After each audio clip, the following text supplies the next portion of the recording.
Hello students, welcome back. मैं अंकित गोहिल आप सबका स्वागत करता हूं। आज हम देखेंगे स्टैंडर्ड 12th इंग्लिश मीडियम के कंप्यूटर सब्जेक्ट में chapter number 2 cascading style sheets and JavaScript के बारे में। तो चलिए शुरू करते हैं। सबसे पहला टॉपिक है cascading style sheet, that is CSS। तो cascading style sheet or CSS allows you to specify styles for the visual element of the website। CSS आपको डिफरेंट टाइप्स की स्टाइल्स आपको प्रोवाइड करेगा जिसके थ्रू आप अपनी वेबसाइट को विजुअल आप दे सकते हो। डेट मीन्स आप वहां पे उसको डेकोरेशन आप वहां पे कर सकते हो। The detail of how to display the document is known as a style. वो कैसा दिखेगा, वो उसके एलिमेंट को हम बोलेंगे style. Style specifies the appearance of particular page element on the screen. Keeping the style separate from the content help us to avoid duplication in coding, use the same content with different style for different purpose, and easy maintenance of code। अगर हम यहाँ पे इसका example लें तो अगर मैं एक HTML प्रोग्राम बना रहा हूँ और जहाँ पे मैं बहुत सारे पैराग्राफ्स यानी कि मेरी पी टैग का यूज कर रहा हूँ और मुझे सारे लेटर्स वहाँ पे बोल्ड चाहिए। अगर मैं ज़्यादा पैराग्राफ यूज कर रहा हूँ तो मुझे हर बार वहाँ पे बोल्ड टैग वहाँ पे मेंशन करना पड़ेगा। तो वो एक हर बार मुझे वो कोडिंग के अंदर मुझे बोल्ड टैग वहाँ पे इंसर्ट करना पड़ेगा, जो थोड़ा मुझे बोर लगेगा हर बार करने में। इससे अच्छा है कि अगर मैं CSS अप्लाई कराता हूँ मेरे HTML के प्रोग्राम के अंदर, तो मुझे सिर्फ वहाँ पे एक स्टाइल क्रिएट करनी है। पैराग्राफ के अंदर मुझे एक ही बार वहाँ पे बोल्ड को मेंशन करना है। फिर जब जब भी जहाँ पे मैं पूरे पेज के अंदर मैं पैराग्राफ यूज करूंगा तो मैं सीधा वही स्टाइल को अप्लाई करूंगा, तो मेरे पैराग्राफ के अंदर ऑटोमेटिकली वो बोल्ड आ जाएगा और मुझे वो बार बार वो मुझे यूज करना ना पड़े। तो यहाँ से मैं मेरे कोड को भी मेंटेनेंस इजी तरीके से मैं कर सकता हूँ। यहाँ पे मैं बार बार डुप्लीकेशन कोड भी मुझे यूज नहीं करना पड़ेगा। तो वो सारी चीजें हम CSS के थ्रू वो अवॉइड कर सकते हैं। CSS की सिंटेक्स क्या है? तो the syntax of CSS consist of special symbols known as the rules. A CSS rule has a two main part. The first one is selector and the second one or more declaration. The selector is the HTML element on which you want to apply the style। Selector क्या होगा? तो कोई वो एक HTML element के ऊपर आप जो भी स्टाइल अप्लाई करोगे उसको हम बोलेंगे selector। And the declaration consists of a property associated with the HTML element used in selector and its corresponding value। तो यहाँ पे आप जो भी स्टाइल अप्लाई करोगे तो वो स्टाइल को आप जो भी वैल्यू दोगे वो यहाँ पे आएगा डिक्लेरेशन के अंदर। यहाँ पे एक सिंटेक्स यहाँ पे एक्सप्लेन की हुई है। तो the general syntax of CSS is defined as selector curly bracket के अंदर प्रॉपर्टी कॉलन वैल्यू और करली ब्रैकेट ओवर। यहाँ पे हमने लिया H1। H1 हमारा सिलेक्टर होगा। करली ब्रेसेस के अंदर हमने प्रॉपर्टी में वैल्यू डाली कलर। ओके, प्रॉपर्टी की वैल्यू हमने वहां पे एलिमेंट लिया प्रॉपर्टी का कलर, और कलर की वैल्यूज हमने वहां पे मेंशन की हुई है ग्रीन। डेट इज वो क्या हुआ, ग्रीन जो है वो ग्रीन जो होगा वो हमारी कलर की प्रॉपर्टी की वैल्यू है, यानी कि ग्रीन हमारी वैल्यू आ जाएगी। How to use CSS, CSS को कैसे यूज करना है, कैसे बनाना है? तो in the composition tool bar select the cascade button. यहाँ पे जो सिंबल दिया हुआ है वो वाला बटन पे आपको वहां पे क्लिक करना है, वो हमारे CSS का बटन है। तो हम उसके ऊपर क्लिक करेंगे तो आपको यहाँ पे ये वाला एक डायलॉग बॉक्स जो आपकी स्क्रीन पे दिखाई दे रहा है वो ओपन होगा। आपको वहां से अलग अलग यहाँ पे आपको देखो 4 रेडियो बटन दिख रहे हैं। आप यहाँ से कोई भी रेडियो बटन का सिलेक्ट करके यूज करके आप CSS क्रिएट कर सकते हो। यहाँ पे मैंने फर्स्ट रेडियो बटन का यूज करके CSS क्रिएट की है। यहाँ पे फर्स्ट रेडियो बटन पे क्लिक करो, देन आफ्टर यहाँ पे जो आपको एक बॉक्स दिख रहा है व्हाइट कलर का, वहां पे ड्रॉप डाउन मेनू पे क्लिक करो, वहां से आप कोई भी हेडिंग स्टाइल आप सिलेक्ट कर सकते हो और वहां से आप अपना CSS उस हिसाब से आप बना सकते हो। अगर आपने सेकंड नंबर का रेडियो बटन यूज किया है तो यहाँ पे आपकी एक क्लास नाम की CSS क्रिएट होगी, और अगर आपने यहाँ पे थर्ड का यूज किया हुआ है तो यहाँ पे एक ID नाम की एक CSS क्रिएट होगी। वो हम लेटर ऑन प्रैक्टिकल्स के वीडियोस में हम एक्सप्लेन करेंगे कि ये कैसे काम करती है, तीनों के बारे में हम बाद में देखेंगे। तो यहाँ पे पहली वाला रेडियो बटन पे क्लिक किया और यहाँ पे ड्रॉप डाउन मेनू पे से क्लिक करके हमने H1 यानी कि हमारा फर्स्ट हेडिंग हमने सिलेक्ट किया हुआ है। फिर बाद में यहाँ पे क्रिएट स्टाइल रूल बटन है, उसके नीचे उसके ऊपर क्लिक करोगे आप, तो आपको नेक्स्ट विंडो के अंदर आपको ये वाली विंडो आपको देखने को मिलेगी, जिसके अंदर आप वहां पे आप वेरियस टैब्स देख सकते हो, जैसे कि text, background, border, box, list and oral. ये सभी टैब के अंदर आप अलग अलग टाइप्स की CSS वहां पे या फिर CSS के फॉर्मेटिंग आप वहां पे अलग अलग टैब के मुताबिक आप वहां पे कर सकते हो। यहाँ पे आप हम टेक्स्ट टैब की बात करें तो यहाँ पे आपको फॉन्ट फैमिली दिखेगी, फॉन्ट साइज है, लाइन हाइट है, कलर है, केस है, अलाइनमेंट है एंड मैनी मोर ऑप्शंस वहाँ पे आप दिख रहे हैं। तो यहाँ फॉन्ट फैमिली में आपको यहाँ पे अलग अलग 3 रेडियो बटन दिख रहे हैं, आप वहाँ से कोई भी एक स्पेसिफाई कर सकते हो, प्री डिफाइन करना हो, अनस्पेसिफाइड करना हो या फिर यूज कस्टम फॉन्ट फैमिली करनी होगी, तो आपके सिस्टम के अंदर जितने भी फंड्स अवेलेबल होंगे सारे फंड के लिस्ट आपको यहाँ पे देखने को मिलेंगे, आप जो चाहे वो फंड यहाँ से यूज कर सकते हो। फिर फंड की साइज है, लाइन हाइट है, फंड का जो कलर देना है कलर कर सकते हो, उसका केस कैसा करना है, upper case lower case, alignment कौन सा रखना है, लेफ्ट राइट सेंटर या जस्टिफाई, अब जो भी चाहो वो वहां से सेट अप कर सकते हो। जो भी आप CSS अप्लाई कर रहे हो उसका डिस्प्ले आपको नीचे जो बॉक्स दिख रहा है वो बॉक्स के अंदर आपको देखने को मिलेगा। आप जैसे CSS क्रिएट करते जाओगे उसका एक डेमो एक प्रीव्यू वहां पे आपको देखने को मिलेगा। फिर अगर हम CSS में बैकग्राउंड की बात करें कि अगर हमें बैकग्राउंड में कुछ कलर या फिर इमेजेस अंदर इंसर्ट करनी हो तो हम वहां पे टेक्स्ट के बाजू में जो बैकग्राउंड टैब है वो टैब पे क्लिक करेंगे तो आपको ये वाला डायलॉग बॉक्स ओपन होगा। तो यहाँ से आप कलर यानी कि आप सॉलिड कलर का यूज करना हो तो आप सॉलिड कलर का यूज कर सकते हो, आपको बैकग्राउंड में अगर कोई अलग से इमेज चाहिए तो आप वहां पे इमेज भी सिलेक्ट कर सकते हो। अगर यहाँ पे आपको कलर करना हो, बैकग्राउंड में सॉलिड कलर रखना हो तो यहाँ पे एक कलर बॉक्स है, वहां पे आप क्लिक करोगे तो आपको डिफरेंट टाइप्स ऑफ कलर आपको वहां पे देखने को मिलेंगे। तो आपको जो बैकग्राउंड कलर पसंद हो वो कलर पे जाके क्लिक करो तो वहां पे सॉलिड कलर सिलेक्ट हो जाएगा। और अगर आपको वहां पे कुछ इमेज रखनी हो तो यहाँ पे जो चूज फाइल लिखा हुआ है वहां पे क्लिक करो एंड सिलेक्ट करो फाइल। बैकग्राउंड के लिए आपके कंप्यूटर में जहाँ पे भी फाइल पड़ी हो वहां से वो इमेज फाइल को सिलेक्ट कर लो।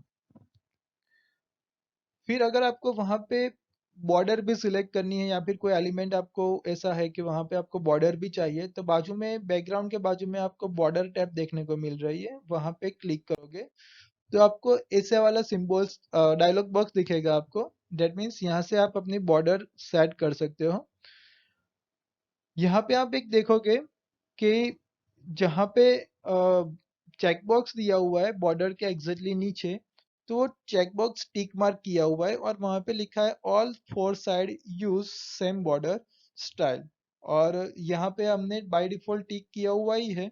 दैट मीन्स अब जो भी बॉर्डर सिलेक्ट करोगे चारों तरफ वो बॉर्डर क्या हो जाएगी, सेम साइज में, सेम कलर में, सेम विड्थ में वो सेट हो जाएगी।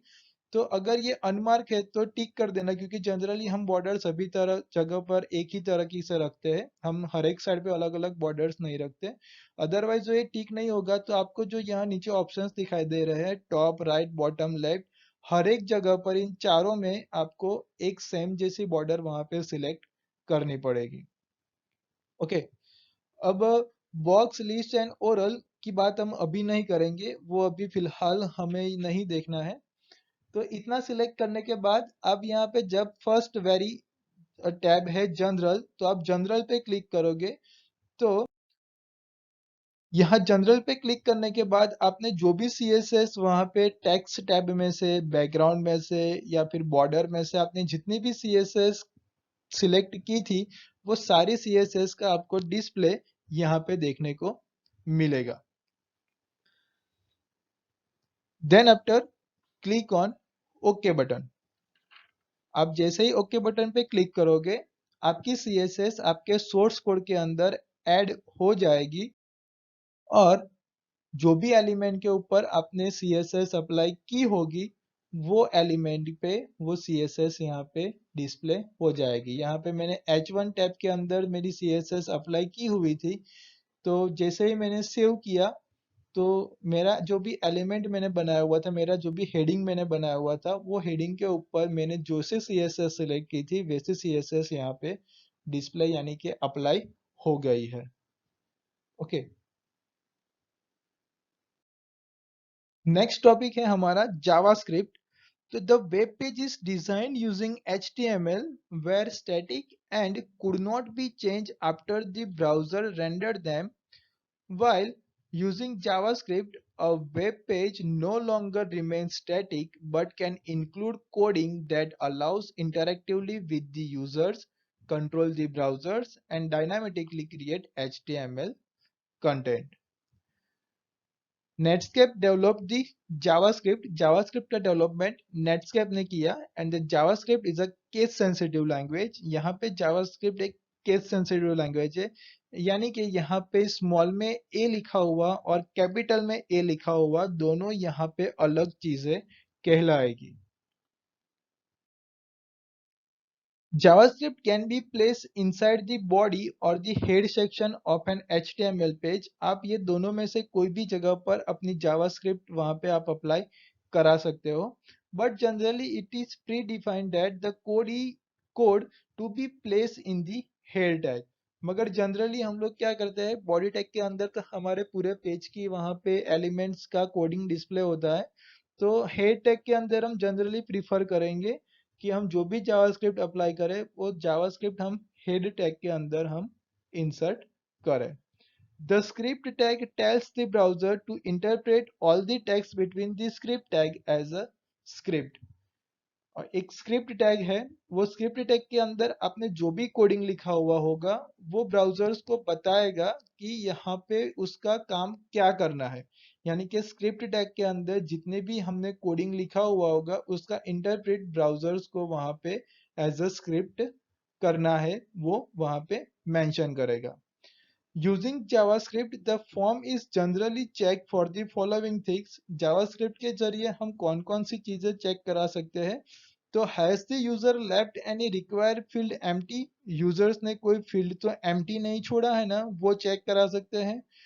Has the user enter a valid email address, वहां पे उसने कोई गलत ईमेल एड्रेस तो एंटर नहीं किया ना। Has the user enter a valid date, users ने वैलिड डेट एंटर की है या नहीं की है।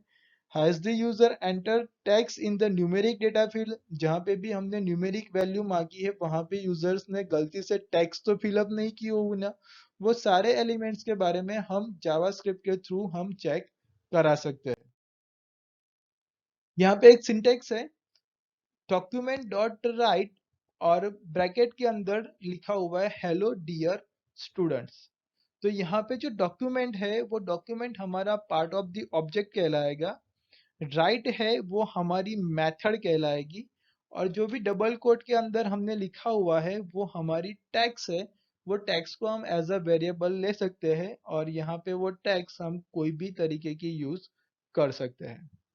The semicolon at the end of the statement is optional in the JavaScript। जो भी सेमिकोलन लिखा हुआ है स्टूडेंट्स के बाद, जो पैरेंथेसिस हमने जो खत्म किए उसके बाद, वो एक ऑप्शनल है, मगर वो एक आपको दिखाएगा सेपरेशन के थ्रू कि यहाँ पे एक जावास्क्रिप्ट की टैग्स, यहाँ पे एक सेंटेंस ओवर हो रहा है, तो the semicolon is use as a mark of separation rather than the termination. यानी कि यहाँ पे सेमीकोलन का मतलब हम इसी तरीके से लेंगे कि यहाँ पे वो टर्मिनेशन नहीं हो रहा, यानी कि खत्म नहीं हो रहा, मगर एक दूसरी जावास्क्रिप्ट दूसरी लाइन में हम ऐड कर रहे हैं, या फिर दूसरा एक सेंटेंस हम ऐड कर रहे हैं, उसके लिए एक सेपरेशन के थ्रू हम सेमीकोलन का यूज यहाँ पे करेंगे।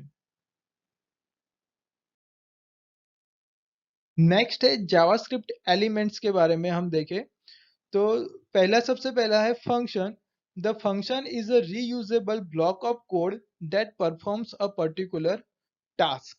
फंक्शन क्या है, एक ब्लॉक है कोड का कि जो हम जिसका हम जितनी भी बार चाहे उतनी बार हम उसका रीयूज कर सके एक पर्टिकुलर टास्क के लिए। A function is defined by the keyword function and the block of code is written inside the curly braces। जो भी हम functions का जो भी हम लिखेंगे वो सारा function keyword के थ्रू हम function को डिक्लेयर करेंगे और उसको हम curly braces के अंदर हमें लिखना है। The second one is alert। The JavaScript provides some inbuilt functions such as alert function। The alert function takes the text and display it in the alert box। तो alert functions के अंदर हमें सिर्फ text mention करनी है और जो भी हम वहाँ पे text mention करेंगे वो as a input and output वो हमें डिस्प्ले होगा। जो भी हम इनपुट करेंगे टेक्स्ट वही हमें अलर्ट के जरिए वही हमें as a output alert box के अंदर देखने को मिलेगा। The function will be executed by an event और when it is called inside a source code. अगर कुछ ऐसी इवेंट जनरेट होगी तो वो अलर्ट बॉक्स ऑटोमेटिकली अपीयर हो जाएगा वेब पेज पे।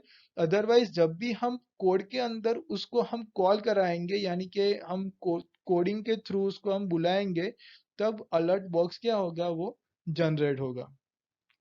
A function can be called anywhere from within the source code और ये functions हम प्रोग्राम के अंदर कोडिंग में किसी भी जगह उसका हम यूज कर सकते हैं। The use of return statement will stop the function from executing and return the specific value। और रिटर्न स्टेटमेंट का यूज हम फंक्शन जो भी एग्जीक्यूट कर रहा है उसको रोकने में और जो भी वैल्यूज आती है वो वैल्यूज को रिटर्न करने के लिए हम रिटर्न स्टेटमेंट का यूज हम करेंगे। नेक्स्ट थर्ड है इवेंट्स। तो the interaction between the user and the web page causes the browsers to generate an event। जो भी यूजर्स और वेब पेज के बीच में जो भी इंटरेक्शन हो रहा है वो इंटरेक्शन के थ्रू कोई ना कोई इवेंट जनरेट होगी।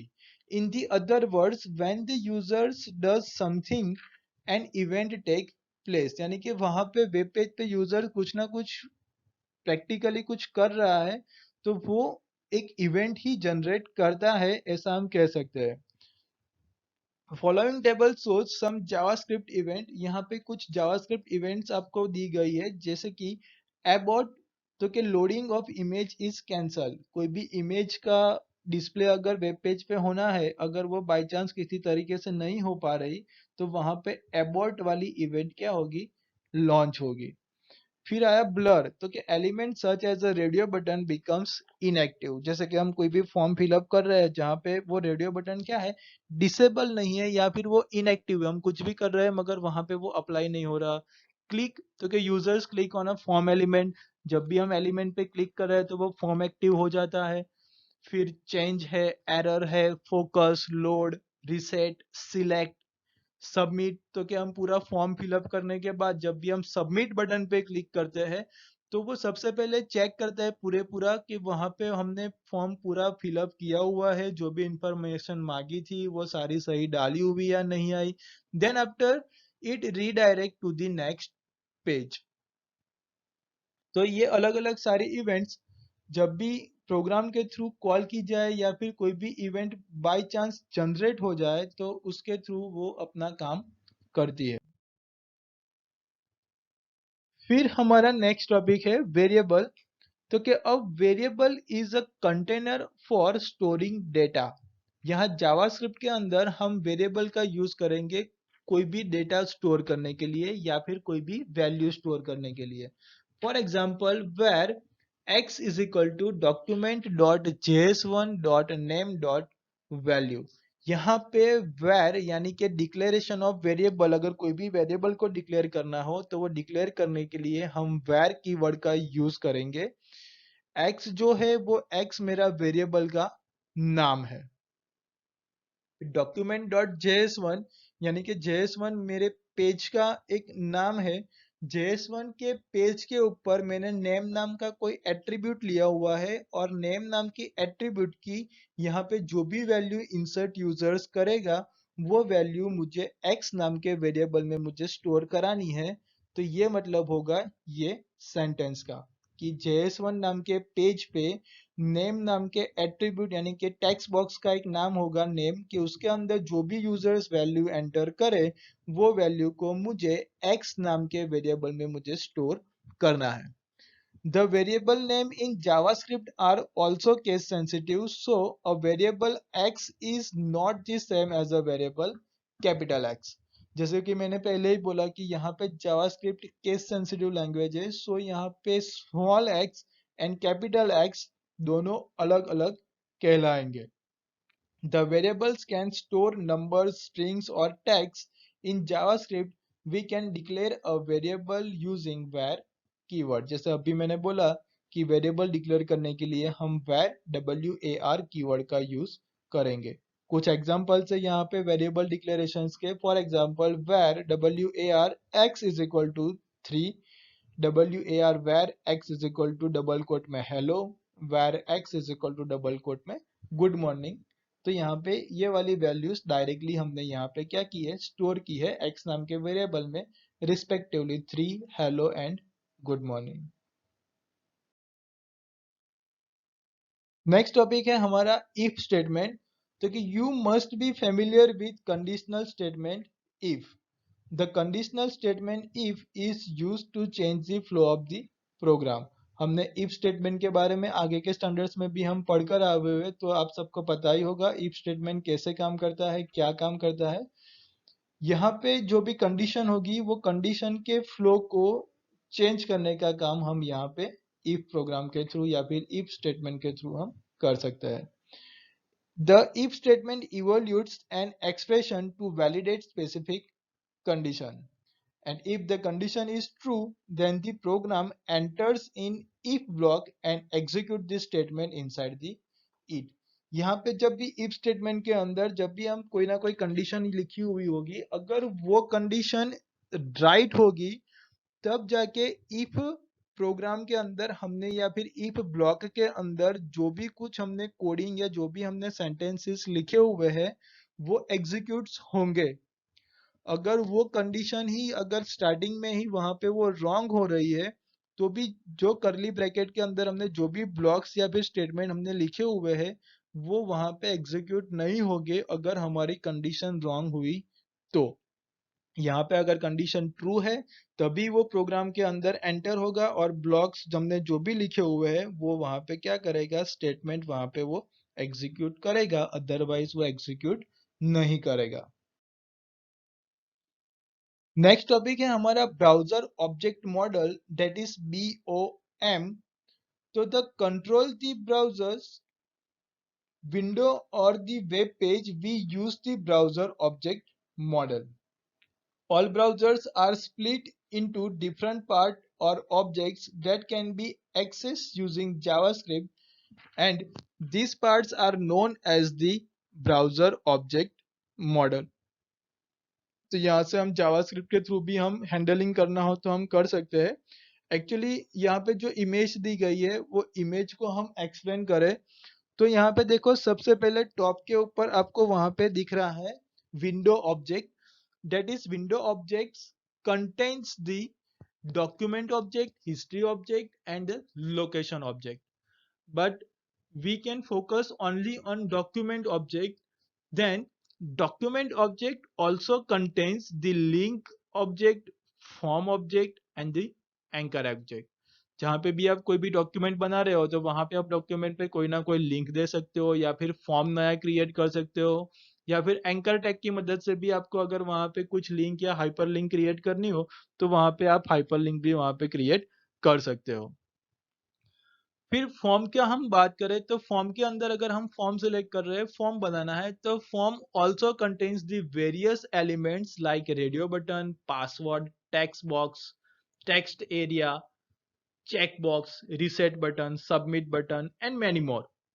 तो ये सारे एलिमेंट्स का हम यूज करके एक फॉर्म बना सकते हैं, मल्टीपल फॉर्म्स का सिलेक्ट करके एक डॉक्यूमेंट बना सकते हैं और वो सारे डॉक्यूमेंट्स और जो भी होगा वो डिस्प्ले तो हमें एटलीस्ट हमें विंडोज के अंदर ही करना है। तो यहाँ पे हम विंडो को एक ग्लोबली ऑब्जेक्ट भी यहाँ पे हम कह सकते हैं कि जिसके अंदर ये सारे एलिमेंट्स वहां पे क्या आ जाते हैं, इंसर्ट हो जाते हैं, यानी कि विंडो ऑब्जेक्ट ये सारे एलिमेंट्स को समा लेता है। फिर नेक्स्ट टॉपिक है हमारा is N A N function. तो यहाँ पे NaN stands for not a number. To work with numeric values, JavaScript uses built-in functions. यहाँ पे एक बाय डिफॉल्ट बनाया हुआ ही फंक्शन है, यहाँ पे हमें बनाने की जरूरत नहीं है, सिर्फ हमें यहाँ फंक्शन का नाम लग के फंक्शन का सिर्फ यूज ही करना है। That is built in function JavaScript में ऑलरेडी एग्जिस्ट है। It returns true if the value is not a number and false if the value is a number. यहाँ पे वो ट्रू वैल्यू रिटर्न करेगा जब भी वहां पे वो वैल्यू उसको नहीं मिलेगी, यानी कि नंबर नहीं होगा तभी, और फॉल्स वैल्यू रिटर्न करेगा जहां पे वो नंबर उसको मिलेगा तभी। फॉर एग्जाम्पल देखिए, इज NaN और ब्रैकेट में हमने लिखा है 1 2 3, तो यहाँ पे हमें वो रिटर्न करेगा फॉल्स। क्यों? क्योंकि 1 2 3 वो एक क्या है, नंबर है। That wise we returns the false value. And is NaN और वहां पे ब्रैकेट में हमने लिखा है हेलो, तो वो रिटर्न करेगा true value as the value hello is not a number. क्योंकि हेलो है वो एक कोई भी नंबर नहीं है, तो वो क्या करेगा, हमें ट्रू वैल्यू रिटर्न करेगा। तो यहाँ पे चैप्टर नंबर 2 की थियरी खत्म हो गई है। उम्मीद है कि जितने भी टॉपिक्स के बारे में आप लोगों को बताया वो सारे टॉपिक्स के बारे में आपको पता चल गया होगा, और आई होप कि कोई भी डाउट नहीं होगा आपको।